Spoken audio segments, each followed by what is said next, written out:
আলাইকুম। আমার মনে একটা প্রশ্ন আসছে, কথাগুলো যদি ভালো লাগে তাহলে ভিডিওটা বেশি বেশি শেয়ার করবেন। আমাদের বাংলাদেশে যে সরকারের ক্ষমতা আসুক না কেন, যারা সরকারি কর্মকর্তা আছে, মানে দুর্নীতি, এটা ঘুষ বাণিজ্য, এটা বন্ধ করা যায় না। তো বাংলাদেশের সরকার একটা পদক্ষেপ নেওয়া দরকার, একটা আইন পাশ করা দরকার। বিশেষ করে যারা সরকারি কর্মকর্তা আছে বা সরকারি চাকরিজীবী আছে, তাদের চাকরি রিটায়ার্ড হওয়ার পরে যে দুদকের মাধ্যমে তাদের যে সয় সম্পত্তির একটা তালিকা দেওয়ার জন্য, তখন তো দুদকের একটা হিসাব আছে যে উনি কত বছর চাকরি করছে, ওনার বেতন কত, এত বছর উনি কত টাকা আয় করছে। এর থেকে বেশি যদি ওনার সম্পদ হয় তাহলে যাবজ্জীবন কারাদণ্ড, মানে কারাদণ্ড বা 10 বছর বা 20 বছর সাজা। এবার যেটা দুর্নীতি করে কামাইছো এটা এখন জেলে বসে বসে খাও।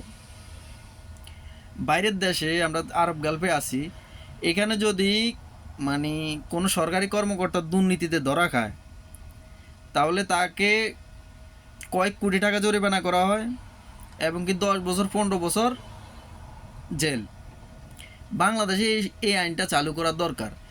যে যে কোনো মানে সরকারি, বিশেষ করে সরকারি যে কোনো কর্মকর্তা তার চাকরি রিটায়ার্ড হওয়ার পরে দুদকের মাধ্যমে তার একটা তল্লাশি নেওয়া দরকার, যে সে যখন চাকরিতে ঢুকছে তার তখন অর্থ সম্পদ কেমন ছিল, বা সরকারি চাকরি রিটায়ার্ড হওয়ার পরে তার কি আঙ্গুল ফুলা কলা গাছ হয়েছে নাকি। যদি আঙ্গুল ফুলা কলা গাছ হয় তাহলে সরকারি আইনের মাধ্যমে তার আইনা বিচার কইরা 10 বছর বা 20 বছর বা 25 বছর কারাবাস দেওয়া।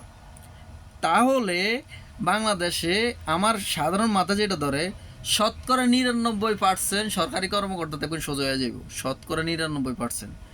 মানে ঘুষ বাণিজ্য, এরপরে টেন্ডারবাজি, এই যে সরকারি কর্মকর্তারা যে যে মনে করেন 1 টাকার মাল 5 টাকা, পাসপোর্ট অফিসে গেলে, যে কোনো রেজিস্ট্রি অফিসে গেলে, যে কোনো জায়গায় গেলে যে ঘুষ ছাড়া যে এরা লড়ে না, যে এদের বেতন থাকে মনে করেন 50,000 টাকা, কিন্তু এরা মাসে ইনকাম করে 5 লাখ টাকা। ঢাকা বাড়ি, এখানে গাড়ি, ওইখানে বাড়ি, এরপরে আপনার বিভিন্ন দেশে এইটা সেইটা। তাহলে এই জিনিসটা কমে আসবে বাংলাদেশের থেকে, যে টাকাটা যে বাইরের কান্ট্রিতে চলে যায় এটাও কমে আসবে। কারণ মাথায় চিন্তা থাকবে যে আমি যদি দুর্নীতি করে টাকাটা উপার্জন করি, আমার যখন চাকরিটা রিটায়ার্ড হয়ে যাবে, সরকারি চাকরির থেকে যখন আমি অব্যাহতি নিব, তখন প্রতিটা সরকারি কর্মকর্তা দুদকের মাধ্যমে যখন আমার তল্লাশি আসবে, তখন আমি হিসাব কী দেব? তখন তো আমি ধরা খাই যাবো, তখন তো আমার 10 বছর 20 বছর জেল হয়ে যাব। তাই এই টাকা কামা আমি কী করবো? আমার তো জেলে বসে থাকতে হবে 20 বছর চাকরি রিটায়ার্ডের পরে বুড়ো বয়সে। এই টাকা ভোগ করবে আমার পোলা পাইনে, বা দুদক সরকারের মাধ্যমে এই সম্পত্তি বাজেয়াপ্ত করে দিব। এই আইনটা চালু করার দরকার বাংলাদেশে, ইম্পর্টেন্ট। ভিডিওটা যদি ভালো লাগে বেশি বেশি শেয়ার করবেন।